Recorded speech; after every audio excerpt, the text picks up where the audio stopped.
They'll be talking today about the high-stakes talks that took place between President Biden and President Vladimir Putin of Russia. They discussed growing tensions over Iran. The stakes couldn't be any higher for diplomatic relations between the United States and Russia. U.S. President Joe Biden spoke with Russian President Vladimir Putin in a 2-hour video call on Tuesday about the Russian buildup of troops along Ukraine's border with Russia and Ukraine fearing a possible Russian invasion.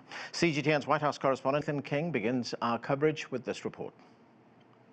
Get clocked in at 2 hours, 1 minute. The virtual summit between Vladimir Putin of Russia and his counterpart here, of course, President Joe Biden of the US. Just the video of the opening meeting, you can see the different approaches here. The US holding their call in the Situation Room, very sort of military crisis backdrop, and Vladimir Putin in Sochi in the Black Sea resort, where he has a house. Pleasantries at the top, but according to the White House at least, there was a very, very canned exchange of views, as they say diplomatically, when it comes to the crisis in Ukraine and the allegations of troop build-up on the border. The U.S. saying President Biden voiced deep concerns of the United States and our European allies about Russia's escalation of forces surrounding Ukraine, and made clear that the U.S. and our allies would respond with strong economic and other measures in the event of military escalation. Now, what those measures are could be anything from economic and personal sanctions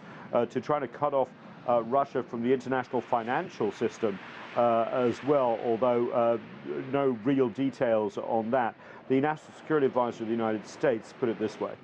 He also told President Putin there's another option: de-escalation and diplomacy. The United States and our European allies would engage in a discussion that covers larger strategic issues, including our strategic concerns with Russia and Russia's strategic concerns.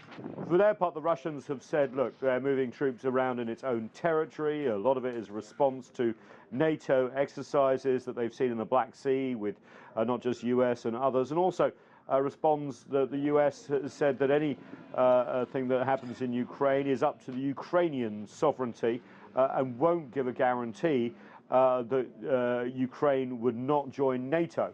Even if the military aspect is kept on ice, this is a big diplomatic and strategic problem for both former Cold War foes. They did discuss other areas, especially Iran, cybersecurity, and also other ways in which Russia and the US can communicate to avoid things like Ukraine escalating in the future, especially when it comes to Eastern Europe. There'll be more details to follow in the coming days, but the fact that this conversation happened is good news, at least.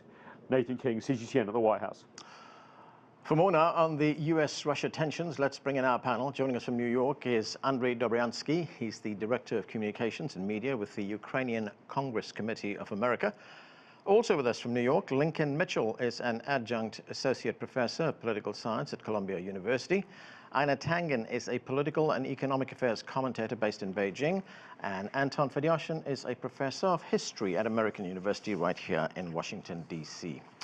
Thanks to all of you for being with us. Anton, let me start with you. The United States National Security Advisor, Jake Sullivan, he held a news conference shortly after these talks took place. When he was asked to characterize the talks, he said they were useful. Let's listen to some of what he had to say.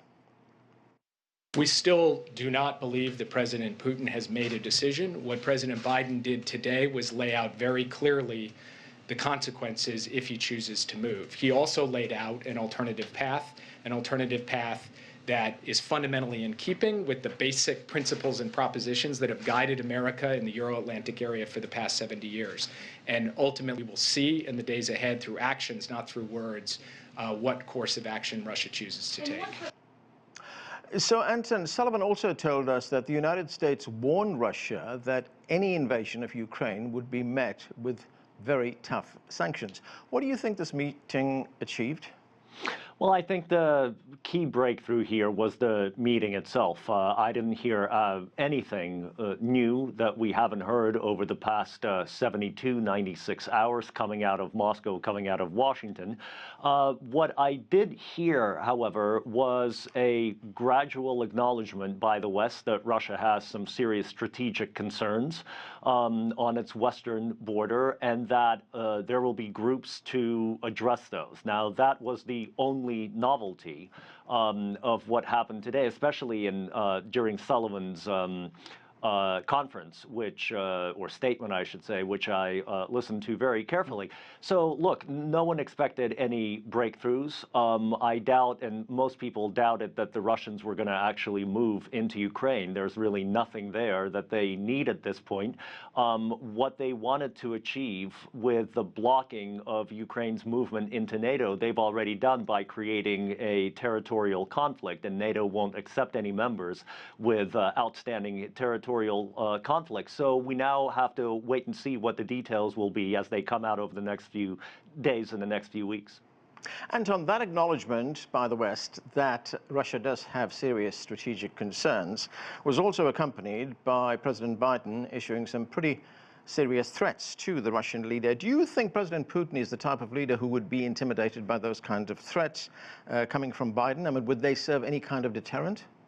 Listen, Anand, I don't think that Putin is really crazy enough to actually risk what he probably understands without even hearing it from Joe Biden or Jake Sullivan or any of the European leaders, and that is that unprovoked Russian invasion would be followed by crippling economic sanctions. Not, however, as was made abundantly clear today, both from the American side and from the NATO and the European side, certainly not any kind of military action on the part of the West to prevent or contain Russia. But the economic side, I think, speaks for itself.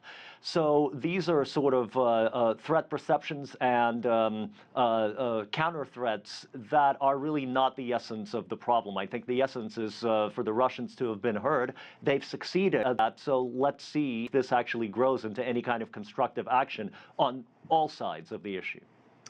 Andrij Dobriansky, how do you think this meeting would be seen in Ukraine? I mean, President Zelensky has expressed his concerns over Russian intentions on the border, but do you think he would be assured by what happened today?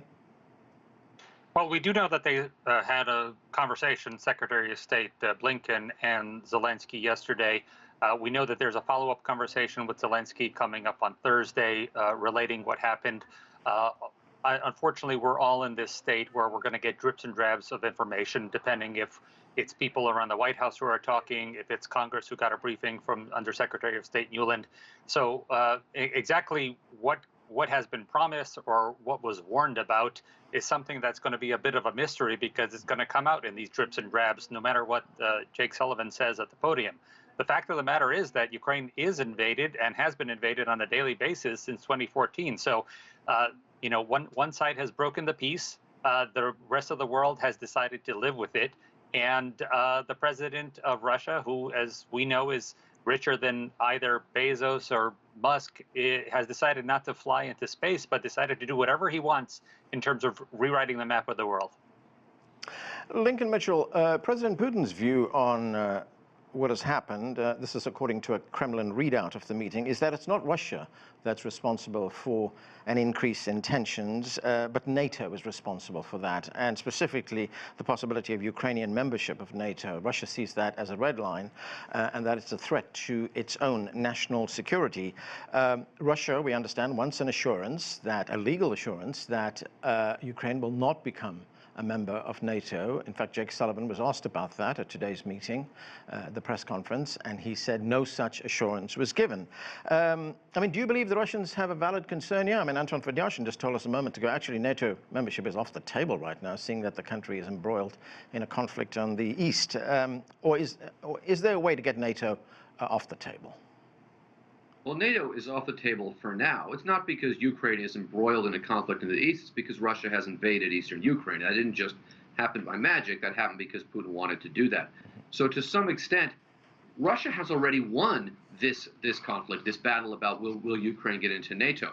Now, never is a long time. But until this conflict is settled, it's extremely unlikely that Ukraine will get into NATO. Putin knows that. Biden knows that. Zelensky knows that.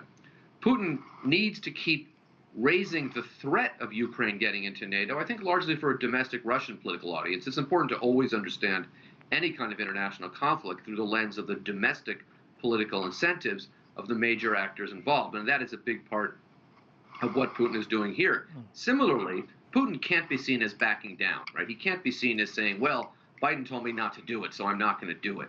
So he has to respond this way.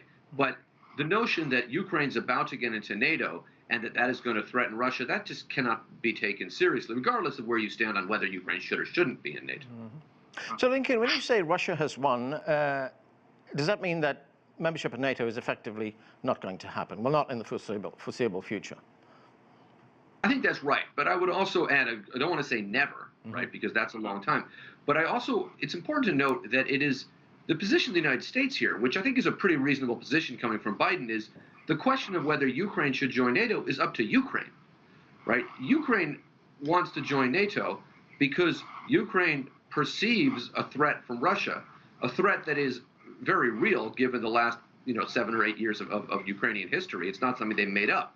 And NATO membership would give them security against that threat. So Putin is right that Ukraine wants to get into NATO. It is the position of the NATO countries that is a decision. They're not going to give Russia a veto over who gets into NATO. I don't think that would be giving Putin a lot of power over the North Atlantic Alliance. So I don't think that's going to happen. Although that seems to be what Putin is suggesting he wants. Andrij Dobriansky, what do you make of what you just heard? Well, I don't understand these vetoes of NATO. First of all, there is no prescription about occupied territory in the bylaws of NATO. It's simply a decision by 30 countries. Whatever metrics they decide is the metrics that happen. Currently, you have a country like Hungary, which has blocked numerous NATO-Ukraine Commission meetings and summits because Putin has a veto over NATO through Hungary. We also know the manipulation of Germany and Angela Merkel's role in 2008 in blocking any kind of map or of accession into NATO for Georgia and Ukraine, as was agreed upon by the majority of countries before the Bucharest summit in 2008. Ukraine has been ready and asking for a map since 2002, since the Iceland summit with the late Colin Powell. So we're talking about a nearly 20-year journey where, in my mind, I'm fully ready for the process of NATO to begin, and there's no understanding of what kind of veto there would be, given the fact that it's simply a political decision by 30 countries to get together. In lieu of that, I would foresee that the countries on Russia's border, whether it's Poland, whether it's the Baltic countries, whether it's Georgia, they start moving their troops around because they are tired of waiting of NATO rotating their troops closer to Ukraine. Andrij, the Russian view is that membership in NATO could lead to the deployment of NATO weapons in Ukraine, particularly United States weapons, and that would pose a direct threat to Russia. There's a direct threat of Ukrainians every day when Russians shoot on them from Ukrainian territory onto Ukrainian territory. There's a direct threat to Georgians when Russians shoot from Georgian territory onto Georgians. There's a direct threat in Moldova. There's 7 active conflict zones which Putin has broken. Putin has broken the peace. As we remember from Nuremberg, that was the main part of the trial against what happened in World War II, the breaking of the peace. That has not happened from NATO, which is a defensive coalition. That has happened from Russia's side.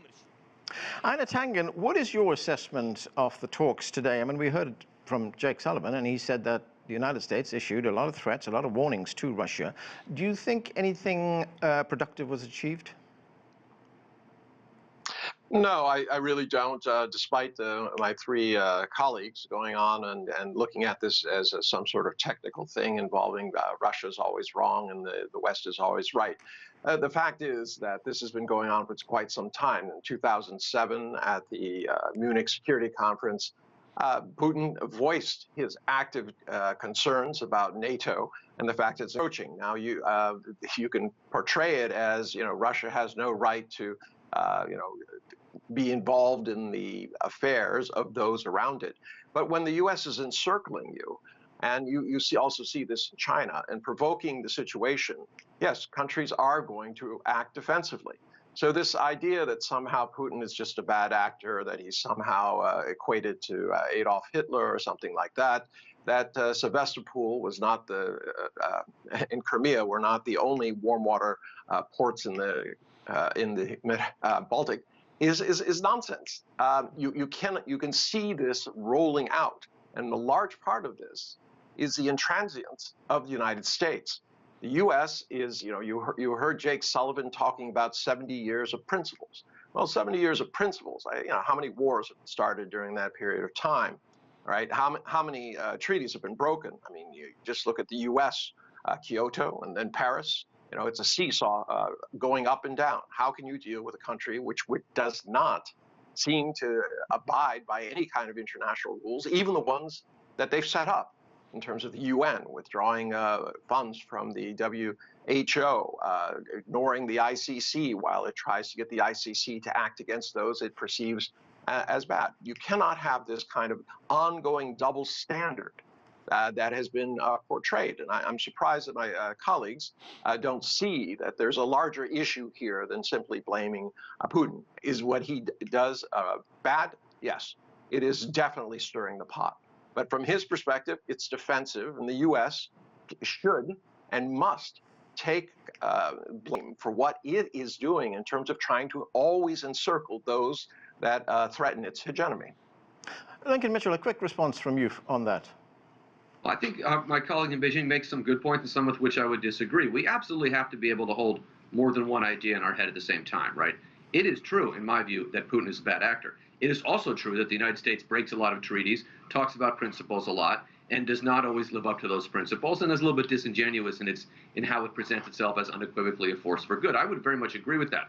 I would also say, though, that the question here of Putin being encircled, I mean, I don't have a map of Russia in front of me, but I believe on the southeastern part of Russia there is a long border with China and with Mongolia. I believe that there is the Pacific Ocean and the Arctic. So NATO is not encircling Russia. NATO is definitely creeping up to Russia's borders in some parts, but there is in some parts of Russia. But this notion that NATO represents some kind of abstract threat to invade or destroy Russia, I don't think can be taken seriously. On the other hand, there are some in the United States who don't seem to understand why Putin would see NATO as an anti-Russian alliance. NATO, from its origins, is an anti-Russian, well, back then an anti-Soviet alliance. But the threat assessment that Putin has of NATO, I think, is driven largely, and I want to stress this again, by domestic political considerations. Much of what he's doing, just like what Biden is saying here, Biden comes from the mainstream American political foreign policy and all of that, but much of what Biden is saying here is because he wants to protect his right flank on foreign policy issues from a Republican Party that is anxious to portray him as soft on Russia, soft on China. So both principles here are being motivated by domestic political considerations as much as foreign policy considerations.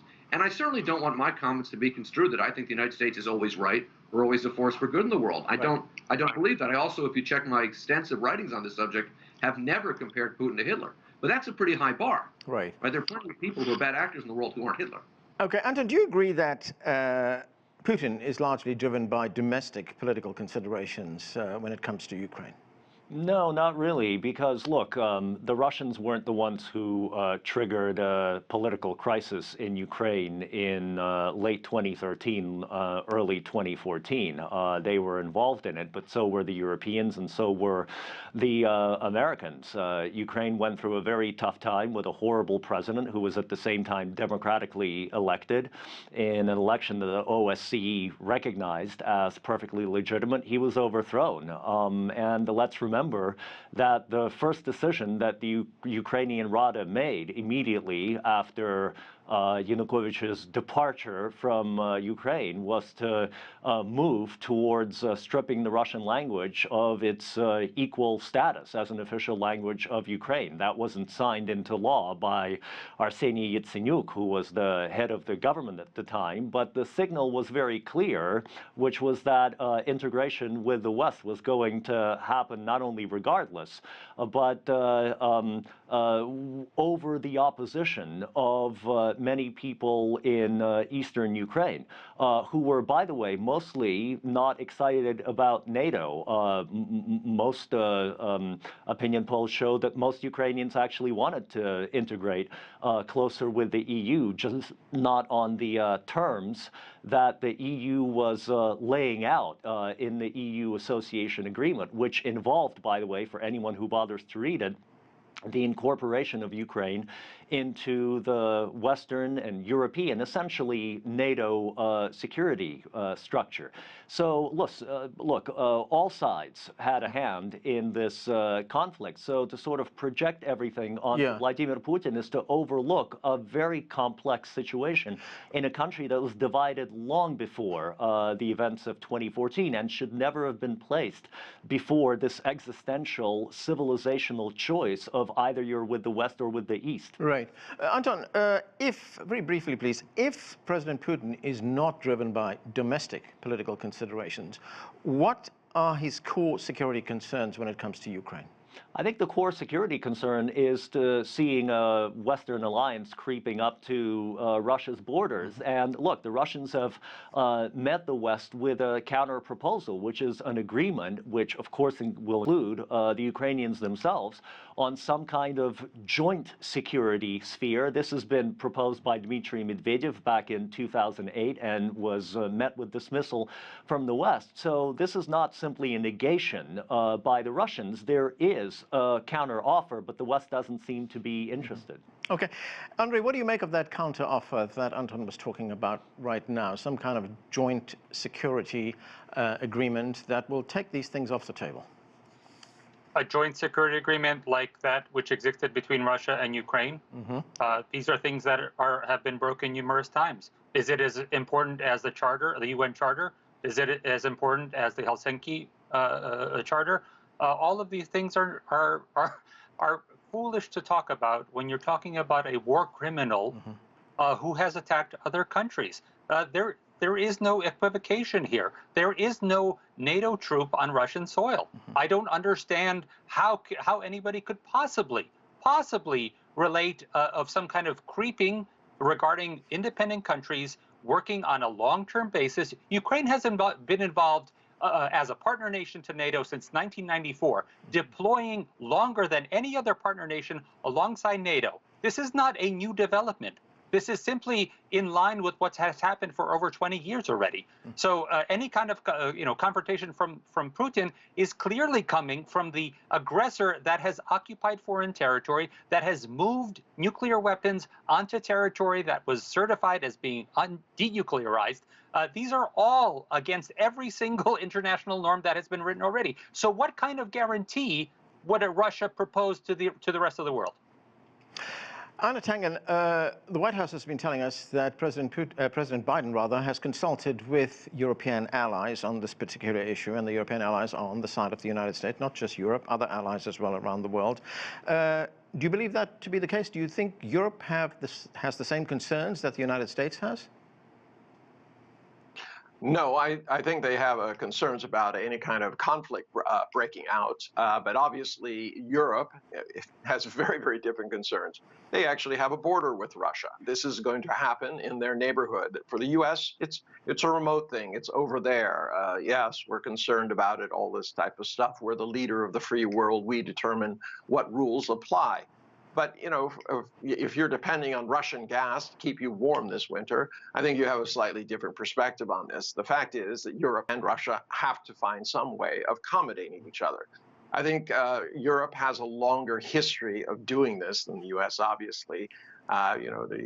Everything that was settled during the 100 Years' War, the Westphalian Treaty, has taught people that wars, especially in your close proximity, are not going to work out well, especially if they're ideologically backed. So at this time, this idea that Putin is always the bad guy, in many cases he is. I'm not arguing that he's the leader of choice that I would want my children to look at.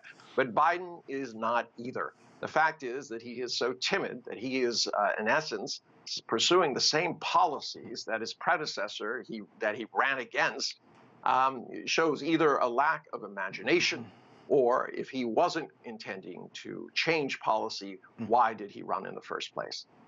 Lincoln Mitchell, Andrij was pointing out a moment ago that there would be some problem with the credibility of any agreement that the West signs with Russia from the Russian side. But I'm wondering, does Russia have a problem with Western credibility? If you remember in 1990, after the breakup of the Soviet Union, the Russians were told by NATO that NATO would not expand eastwards. And we know that That was not the case. It has expanded eastwards.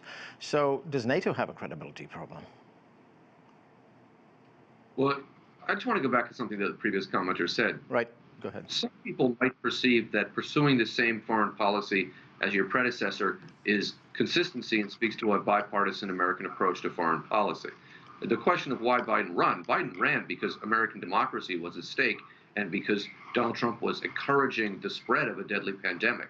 He didn't run on a campaign of, I'm going to change our Russia policy. So that seems like a pretty cheap shot against Biden. Now, you could say that the American foreign policy establishment just speaks with one voice, even with an outsider with Trump, like Trump, and that's a problem. But that particular critique of Biden seems a little bit odd. Yeah. In regards to your question of NATO, I mean, I think where my predecessor is right is that the United States has a very big credibility problem, right? You mentioned all the treaties that the United States broke, but we also broke the treaty we had with Iran, right, over nuclear weapons, right?